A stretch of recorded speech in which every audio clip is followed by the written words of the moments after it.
Pas français. Non, je parle français pour vous. Vous êtes frustré. On a qu'à aller. Ça, c'est quelque chose, hein? Kadi Touré, en tout cas, très content de te recevoir sur ce plateau. Nina Torres est sortie il y a plus d'une semaine. Alors, je veux qu'on regarde la bande d'annonce.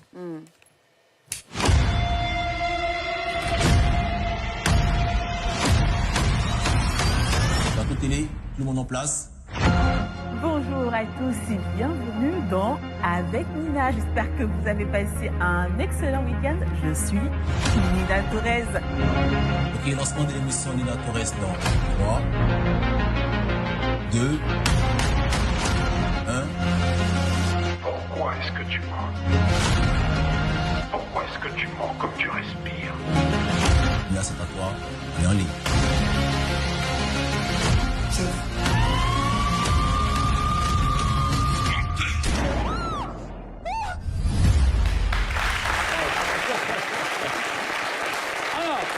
Kadi Touré, c'est quoi l'histoire de Nina Torres? Alors Nina Torres, c'est l'histoire d'une présentatrice, donc femme de télé, de médias, qui donne une apparence d'une femme accomplie, justement pour faire plaisir à la société, mais en réalité, il n'est pas le cas. Donc quand lors de son émission en direct, comme là, on est en direct, là, un psychopathe appelle et puis il lui dit qu'il sait certaines choses. Il prend ses enfants en otage, elle est obligée d'avouer la vérité sur ce qu'elle est et les mauvais conseils qu'elle a pu partager, qu'elle a pu donner aux gens. Donc, ouais. Ouais. C'est ça.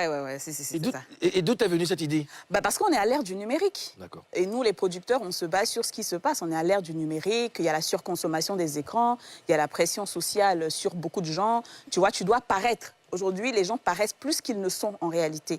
Ils font croire ce qu'il n'est pas. Donc aujourd'hui, c'est vraiment appeler un peu à la bienveillance, appeler à moins de pression sur les gens. Et puis, tu sais, les gens aiment le scandale, ils aiment la polémique. Donc c'est un peu parler de tout ça, quoi, de ce qu'on vit.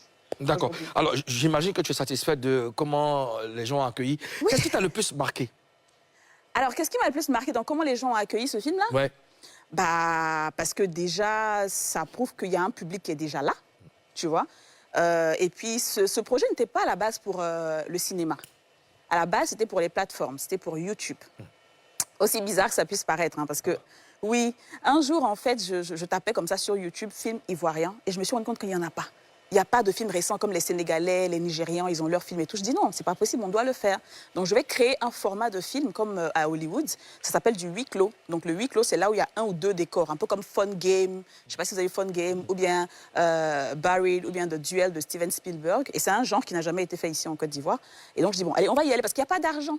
Si on veut attendre 200-300 millions comme on le fait pour Marabout Chéri pour faire des films, on va faire des films chaque 3 ans. Donc il faut bien qu'on y aille, on doit aller.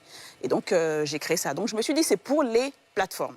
Et puis, quand Dieu a sa main dans quelque chose, dès que j'ai mis l'affiche sur Internet, dès que j'ai sorti l'affiche, automatiquement, l'un des plus gros distributeurs, sinon le seul, à TBC Afrique, c'est eux qui distribuent Barbie, c'est eux qui distribuent Fast and Furious et autres. Ils m'ont dit, Kadi, on veut ce film-là, on le met au cinéma, dans 14 pays de la sous-région et plus.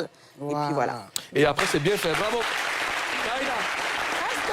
que cette histoire de Nina Torres, là, est-ce que quoi? Est-ce que cette histoire de Nina Torres, ça, c'est en particulier l'histoire d'une personne que tu connais ou c'est ton histoire ou c'est l'histoire? Non, même pas du tout. Alors, c'est très, très loin de mon histoire, mais c'est très loin même de gens que je connais. Je me suis inspirée de films américains. Moi, c'est comme ça. C'est-à-dire, c'est pas forcément particulièrement de quelque chose ou pas, non. Parce qu'il y a Fabio qui a dit sur Internet que ça parle d'elle, non? Non.